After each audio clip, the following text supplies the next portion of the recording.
Hello everybody, welcome to another month of Localis Wine Club. Diego and I are super excited that more people are joining. This is becoming a really fun thing for us to continue our education on wine and to be able to expose you guys to some of the really cool wines that we get an opportunity to taste and work with here at Localis. We're going to get started off. Dr. Lucen Riesling Sekt, extra dry. Sekt meaning a dry white, sparkling white wine from either Germany or Austria. Just found out about Austria. Actually, I thought it was just Germany. But nonetheless, Dr. Lucen, a very famous house in the Mosel Valley, really iconic maker. And we've had this on the list for a while, and also in a pairing, I think on the first month that we were open. So on the nose, fairly traditional Riesling with a little bit more leasiness, and then on the palate, so incredible. Fruit roundness as far as perceived sweetness, but no RS. So you get that well-developed fruit forwardness that great Riesling has. I would say pair this with anything slightly spicy Thai. I think that something very similar to our green curry ceviche would be really good. You could get any Thai food and this would pair extremely well. You could also do it with oysters. You could do it raw with like a nice cold water oyster with a good amount of sweetness to it. Or you could do like grilled oysters. I think would be really good with some sort of compound butter and hot sauce that would pair really well off the roundness of this wine. Super delicious. Really fun.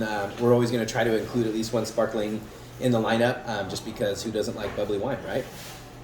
Moving next into Alsace. This is Family Hugel, 2,000 plus years of making wine, so kind of an incredible legacy that they are creating and have continued. We actually did a wine dinner with Hugel, where Jean-Frédéric came out and actually did the dinner with us. It was a pretty incredible experience. Lots of white wine drank that night. But this is their Gentile, which is not a classified term, but does mean 50% of it is noble grapes, and in Alsace, noble grapes means Gewürztraminer, Pinot Gris, Muscat, and Riesling. So this is kind of like their beginner, and we put it in here because we really wanted to show you Alsatian wines kind of from the ground up, so I'm sure there'll be some more really fun Alsatian wines in future packs. But this is one of my favorite wines for at-home drinking. This is the one that it's so easy to drink and just enjoy. It's a great food wine, another great reason to have it in here.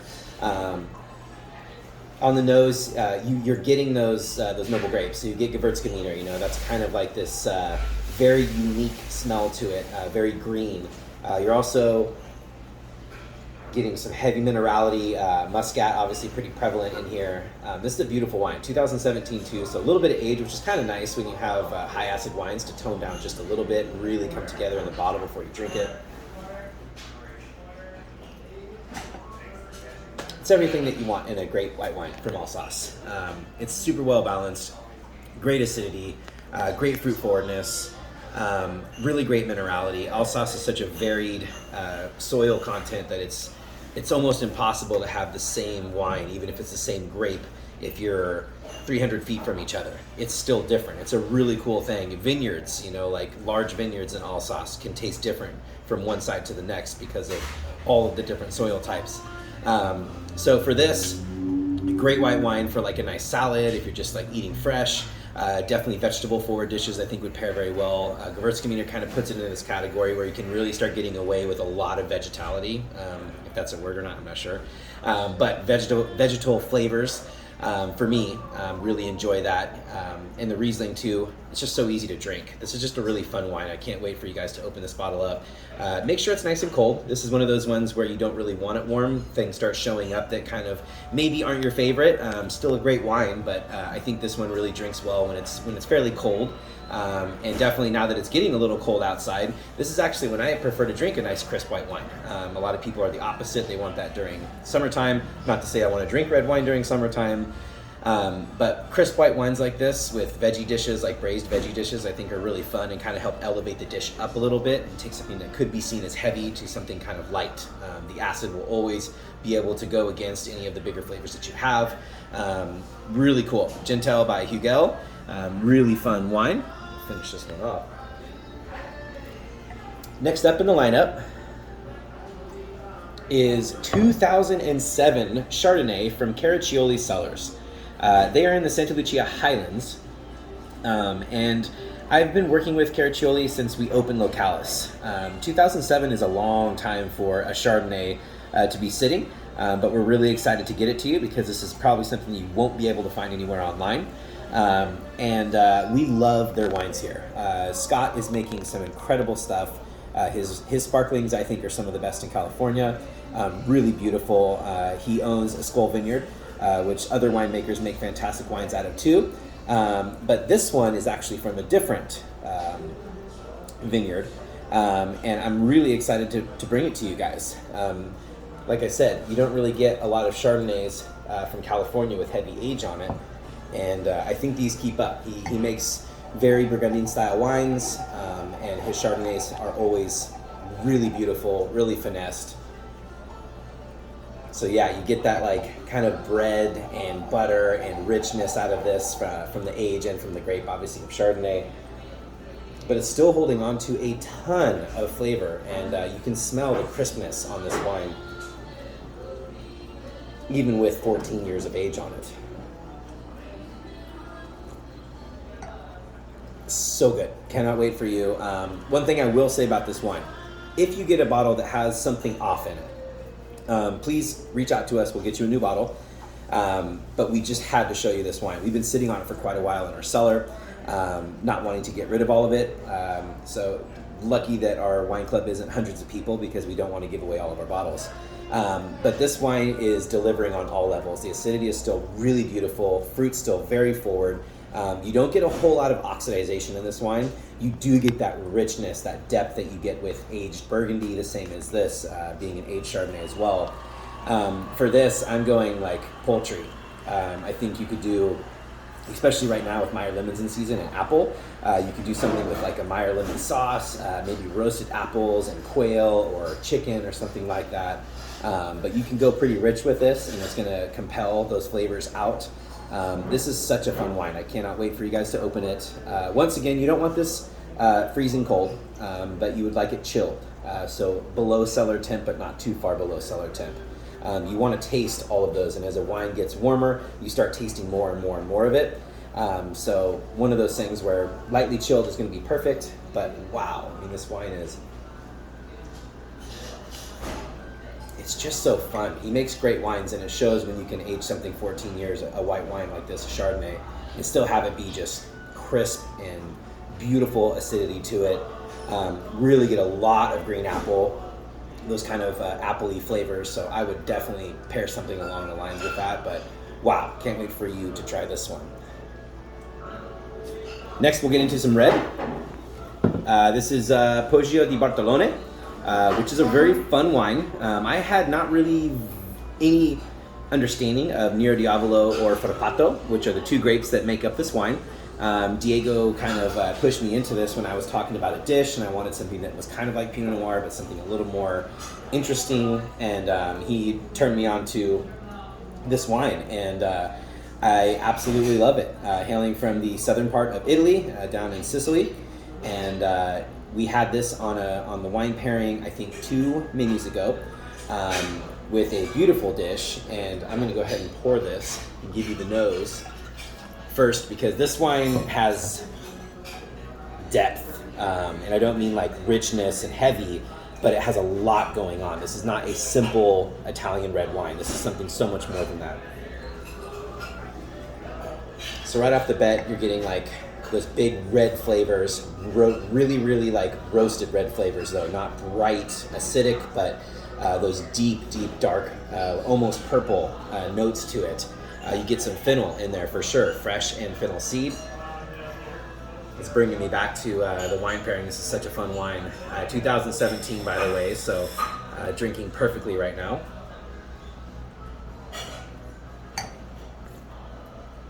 Yeah, it's so fun. So it's got this robust,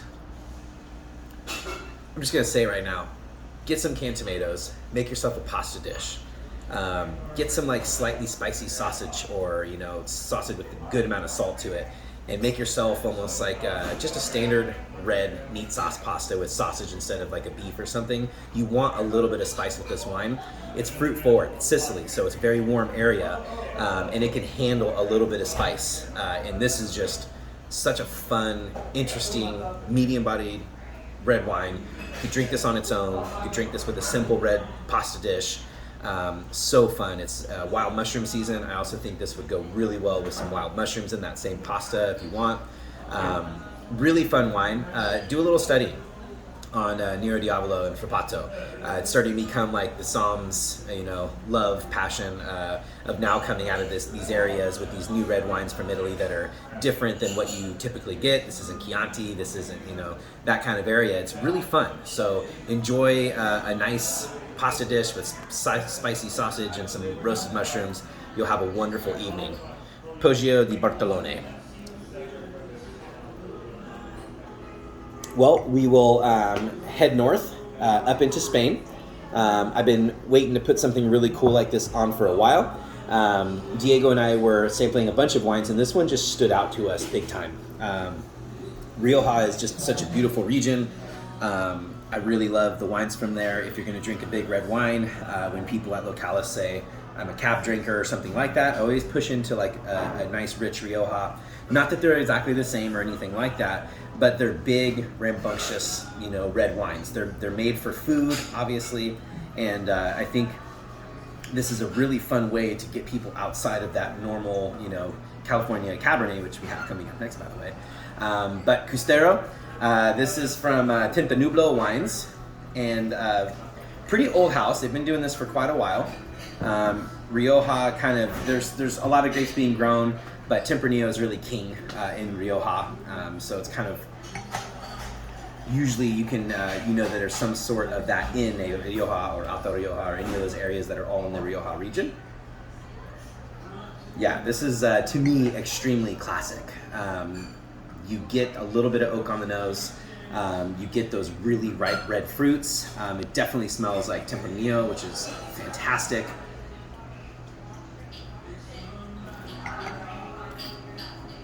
And I remember why I bought this over and over again. Such a fun wine. It's got a grip to it now, so we're getting into the grippier wines. The Frappato Nero Diavolo doesn't really have grip to it. It still, stands up. It's still a decent bodied red wine, but not like this. You're stepping into like this graphite character on your palate where it actually like grips your palate, dries it out a little bit. Now you're talking like a nice thick pork chop with like a roasted mushroom sauce, or getting into possibly braising something. Not too heavy though. You don't want to go like braise short ribs with this. You can, but I think that it might be a little too aggressive. You could also go duck with this. Duck with like cranberries right now are in season. Persimmon is in season. You want those not so fruity fruits with this wine. Really fun wine, really delicious. Highly suggest you drink this with something. The Frappato and Nero Diavolo, the Poggio, I think you could just drink on its own. Just easy to drink and fun. This one, you want to have some food with it. It's really delicious. It's drinking really well right now too, and excited to have you guys try this out. I really just love doing these videos because I get to drink a bunch of wine, so it's nice. Last but not least, California Cabernet. Not something you usually see with us, but we'll tell you the reason it's on here. This is Napa Valley. It's 85% Cab and 15% Merlot, and it's from Snowdon. Now, if you have been to Localis Times, you know that I am a serious Dujac fan. Domaine Dujac in Burgundy, and the new, or I shouldn't say new, 2002 he took over, but the son now of Jacques Sayce, Jeremy Sayce, is making the wines there now. He's incredible. We have some other wines that he doesn't put his name on because they'll start going for too much money. But we know the wines that he makes, and long story short, his wife makes this wine. So she is a Snowdon, and they have been making Napa Cabernets in the area since the 70s. This is, like I said, not up my typical alley. Not that I don't like cabs from Napa Valley, but they're not my typical drinking wine. So it's always fun to push yourself into ones where you find them and you really love them. This is the Ranch blend, and I am pretty excited to get some nose on this because these wines typically have great nose. It's one of the great things about Napa Cabernet.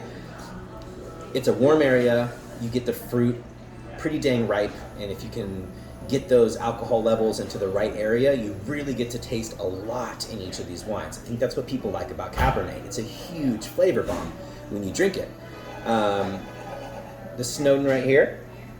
People are always angry, honking, screaming. Let's be friends, people. Let's show some love. Another 2017. So I just kind of noticed that we've got a lot of 17s on the board, and a 7, of course, so that's a bit older, but good year for wine, obviously, because all these are fantastic and they're from all over the world. So I want to say the words typical only in that it's a Cabernet. You can right away. You're going to smell this. The 15% Merlot is in there, I think, more for flavor, at least in my opinion. This nose is all Cabernet, and it's delicious. This is on the more of the Bordeaux side than the Napa side as far as like super extracted, very high alcohol Napa wines versus like the more structured and a little bit, bigger and more robust in the other flavor profiles in Bordeaux. I think this sits more on the Bordeaux on the nose at least, and let's see.